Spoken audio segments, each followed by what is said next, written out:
Congratulations to that group of nominees, but we're going to keep it moving, and now we're celebrating with some past winners who are in the building. Ladies, you look hot. So is this what it looks like to win a TFA award?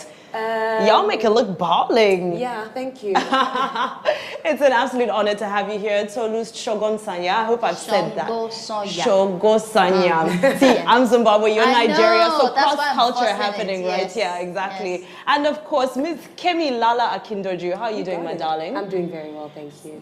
Great. So straight to it, you guys both won in 2010. I'm going to start with Miss Entertainment.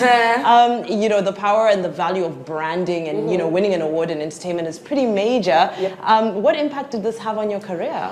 I mean, in the year that I won, in 2010, I wasn't, many people had not seen my work. And I had worked only on stage at the time. I had worked for 5 years strictly on stage. So I just started working on TV after the Future Awards. So it was a shock that I won the Future Awards. It emphasized the fact that the Future Awards wasn't a popularity contest, and it was about my body of work and what I had done and the impact it had on people and society. So, I mean, the headlines the following morning had stage actress wins the Future Awards. Somebody wins over, and everybody was shocked. So more people, even if it was just to know who is this Lala. Exactly. That attention came just because I won the Future Awards, and then people realized, oh, she's been working, and then they agreed, and then they paid more attention to the things that I was doing. I love that. That's beautiful. Recognition is very powerful and very important. And in the world of advocacy, tell us about it. How did your peers receive the news that you won this award? Okay, I think I went for the award prepared, just in case I won. You went there with your winner's dress, right? Just in case I won. And one of the things that happened to me was the other people in my category had more of thousands of people they've influenced, and all they wrote about me was Tolusho Nkusoya teaches children of the Dustbin Estate how to read and write, 75 of them. And I'm like, 1,000 to 75? No way, I'm not going to win. So I just zeroed my mind, and when I heard my name, I stood like I was expecting it to happen, but there was so much drama going on my inside, because that was, I think, my first well-known award. And it was a good door to several other recognitions that came afterwards. It was an eye-opener knowing that I thought I was minding my business on the refuse dump, and somebody noticed what I was doing, which meant my life wasn't a waste. That's beautiful. No, it's definitely not a waste, and it's great to hear these powerful stories. And I know you've kind of hinted to some of the things that happened after you won the award. Can you spread a little bit more light? Okay, so after winning Future Awards, I had lots of media coverage, and of course we're always in front of the press, and everybody wanted to know what we were doing on the refuse dump. In one of the interviews that we did, someone saw the interview and was interested in what I had planned. The plan that I had for the resource center was to build something where kids could come, which was a safe haven away from their refuse.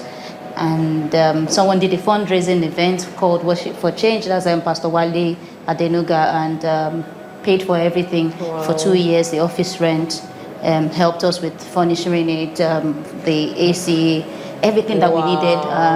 That's how the resource center started, and every other project started to pile up after that.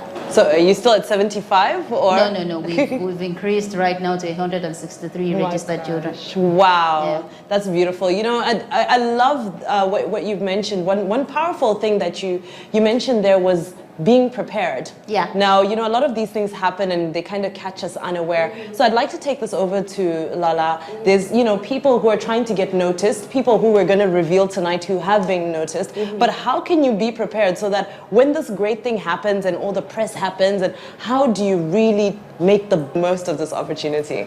One of my favorite quotes is, opportunity must meet preparation. Because you don't know when the opportunity is going to come. You must always be prepared. If you're not prepared, it means you don't take yourself seriously. It means you don't think what you're doing has the potential to be recognized by the world or by other people and to be celebrated. In my own case, I decided to work on stage strictly because I wanted some kind of training, and I was preparing myself for the kind of actor I wanted to become. The Future Awards was that push, was the thing I needed to just say, you're doing something right. people have noticed you have all you need to carry on. So I started working in front of the camera that year. I went to audition for Tinsel and started working on Tinsel in 2011. It was after I won the Future Awards. And so everything that I do, everything that I've done since then has been in preparation for something even greater. Because you can't sit down and say, oh, nobody, then you're not ready. So winning the Future Awards pushed me, set me up, gave me the confidence, the extra confidence that I needed. I made a really beautiful dress. It was the most expensive dress I had bought at the time. Oh, and I can already picture you slaying. And I prepared a speech. Nice. I prepared a speech. I knew who I was going to dedicate the award to if I won. Yeah. But then again, that year, the Future Awards didn't let us know who the top 3, the finalists were. Yeah. So it was when you got to the venue, when you opened the brochure, you would know who the finalists are. Wow. And I went with 2 of my friends, and I remember I was finalists with Omoni Oboli and Mercy Johnson. Oh my goodness. I hope you know that as I sat down, I said, I'm glad I came this far. Exactly. Either of them, I will stand up and hail. So imagine my shock. When my award was presented by Rubbin and Banky W, when Rubbin called my name, I was like, what? Me? What? Me? But just I'm an actor. Yeah. 1, 2, 3, breathe, and we go. And that was it. So yes, opportunity must meet preparation. Yeah. Well, taking it from there, I know there's people waiting at home right now to find out whether they've made the cut for this year. So the advice is 1, 2, 3, breathe. So Lala, if you could lead us into the first category of nominations. Okay.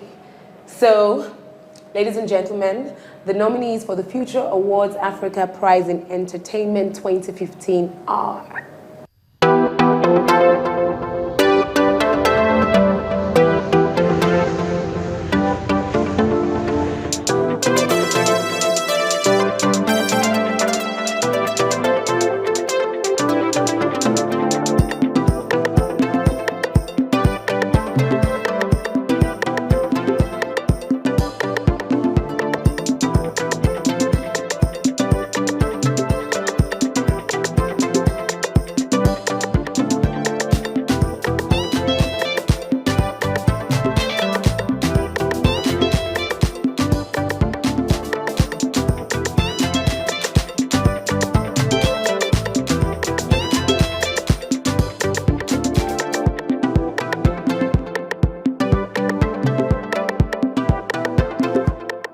Congratulations to the nominees. I hope you all are excited as we are. So Tolu, you have to, do the honors and announce the next set of nominees. Thank you so much, Lala. The nominees for Future Award Africa Prize for Agriculture are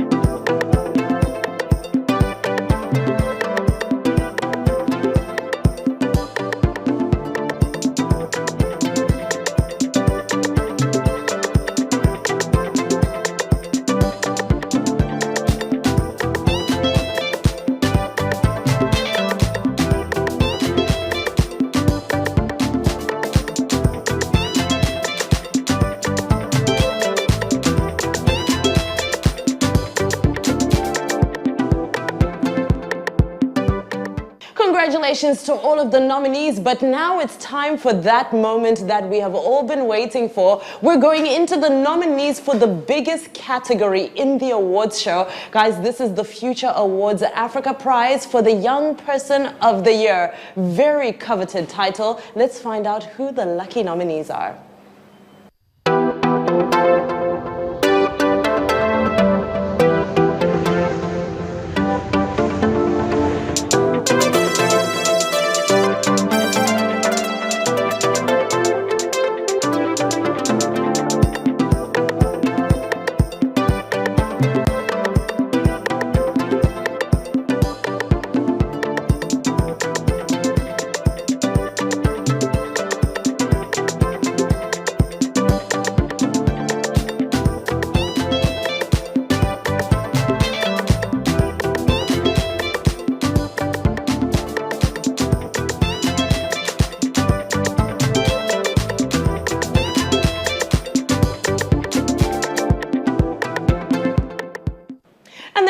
folks, those are the nominees for the Future Awards Africa 2015 edition. They are creative, innovative, enterprising, but we'll have to wait until the 6th of December when the award show goes down to find out who is going to walk away with those titles. Remember, we love for you to engage in the conversation. We want to hear your thoughts as well, wherever on the continent you are. The hashtag is Africa Needs You, and of course, hashtag TFAA 2015. It's been an absolute honor hosting you. I am Miss Vimba, your host with the most. Make sure you have yourself a fantastic day.